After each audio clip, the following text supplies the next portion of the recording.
Olá, meus queridos irmãos e irmãs, sejam todos bem-vindos à nossa meditação de hoje. Hoje falaremos um pouco sobre a oração do humilde. A oração é a torre de vigia, da qual se veem as verdades. Na oração, descubro minha própria verdade.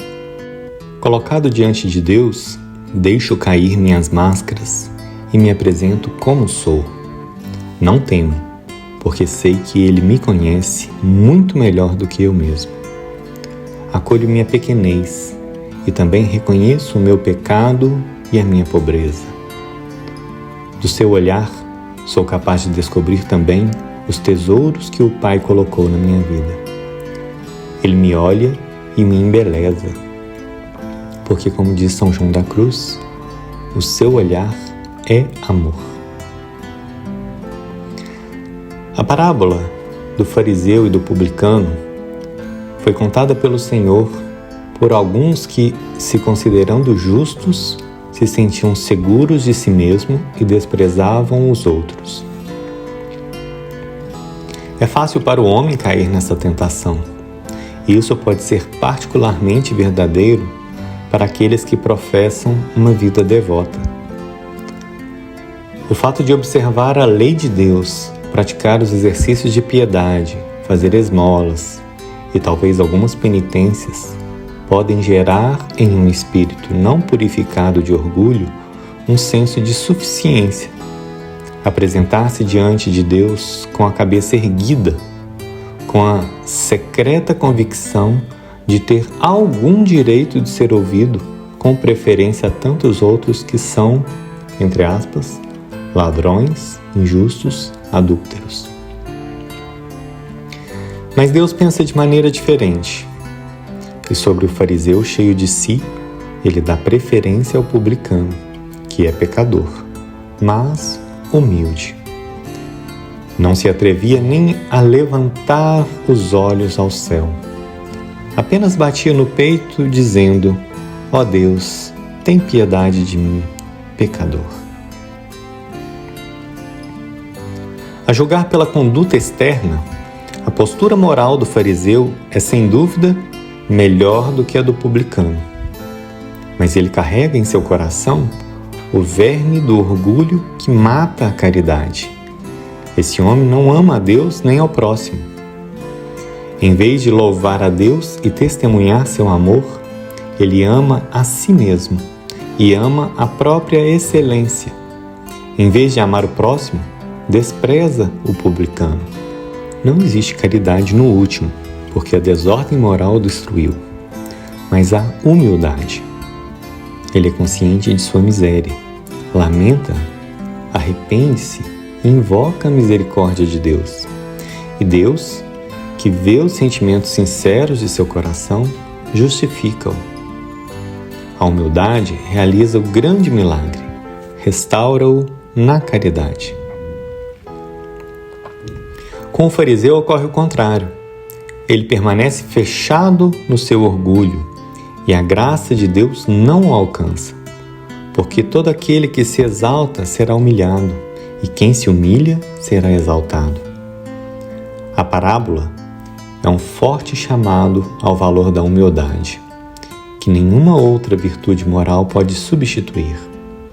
A oração em si mesma não é agradável a Deus, se não sair de um coração humilde, que reconhece com simplicidade e franqueza a própria miséria diante do Altíssimo. Deus resiste aos soberbos, mas dá graça aos humildes. Eis toda a importância da humildade. Ela limpa o coração humano do orgulho, do amor próprio, e o abre para Deus, para o seu amor, para a sua graça. A santidade consiste no amor, porque somente o amor pode unir o homem com Deus. No entanto, a humildade é o seu fundamento, pois prepara o terreno para a caridade, cava os alicerces. A humildade é para o amor o que os alicerces são para o edifício. Cavando os alicerces de uma casa, não se está construindo a casa, mas sim realizando o trabalho preliminar. Quanto mais profundos e firmes forem os alicerces, maior altura a casa poderá alcançar sem o risco de desabar. A humildade, de Santa Teresa d'Ávila, é o alicerce do edifício da vida espiritual. E se não houver essa verdadeira humildade, ainda que para o teu bem, o Senhor não desejará erguê-lo muito alto, para que não desça tudo ao chão. À medida que a humildade vai esvaziando a alma das pretensões vãs e orgulhosas do próprio eu, vai dando lugar a Deus. Diz São João da Cruz que quando a pessoa espiritual chega a ficar resolvida em nada, o que será a suprema humildade, haverá a união espiritual entre a alma e Deus, que é o maior e mais alto estado ao qual se pode chegar nessa vida. Consequentemente, quanto maior for o ideal de santidade e de união com Deus que o homem almeja, tanto mais ele deve descer, ou seja, cavar em si mesmo o abismo da humildade que atrai o abismo da misericórdia infinita. É necessário, portanto, humilhar-se sobre a potente mão de Deus. Reconhecer sinceramente a própria nulidade, tomar consciência da própria indigência e quem quiser se gloriar, que se glorie apenas, como diz São Paulo, de suas fraquezas, para que habite nele a força de Cristo. Pois quando o homem é fraco e se reconhece assim, é quando ele é forte. O sublime ideal da união com Deus supera totalmente a capacidade humana. Se o homem pode aspirar a ela, não é porque confia em suas próprias forças, mas somente porque confia na ajuda de Deus, que exalta os humildes, aos famintos dá bens, e aos ricos despede-os vazios. Quanto maior você for, meu irmão e minha irmã, mais se humilhe e encontrará graça diante do Senhor. Porque grande é o poder do Senhor e Ele é glorificado nos humildes. A muitos desviou sua temeridade e a presunção perverteu seus pensamentos. A quem seja fraco e pobre em forças e cheio de fraqueza. Mas o Senhor olha-os com bondade e o levanta de sua queda e ergue sua cabeça diante da admiração de todos. Palavras do livro do Eclesiástico. E eu finalizo nossa reflexão de hoje com as palavras de Santo Agostinho. Ouça com atenção. Ó Senhor, que bem mereci eu, pecador? Que bem mereci eu, iníquo? De Adão vem Adão, e de Adão surgem muitos pecados. Sou filho de Adão, e com minha vida pecaminosa acrescentei pecados ao pecado de Adão. Que bem mereci eu, que era outro Adão?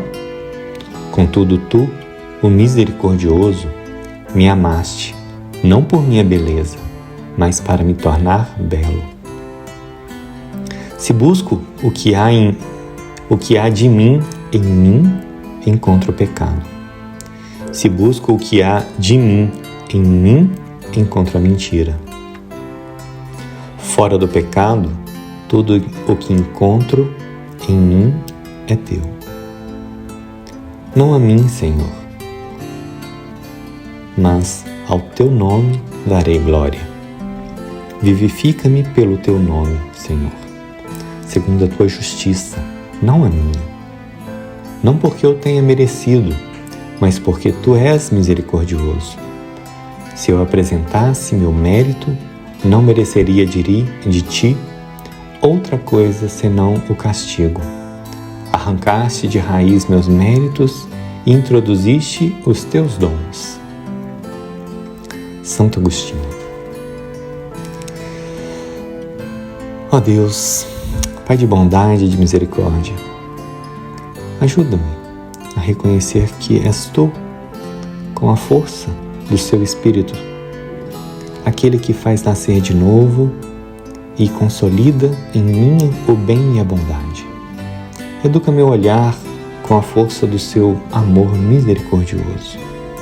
Ensina-me a olhar com amor para os outros, descobrindo seus valores e compreendendo seus limites e suas misérias.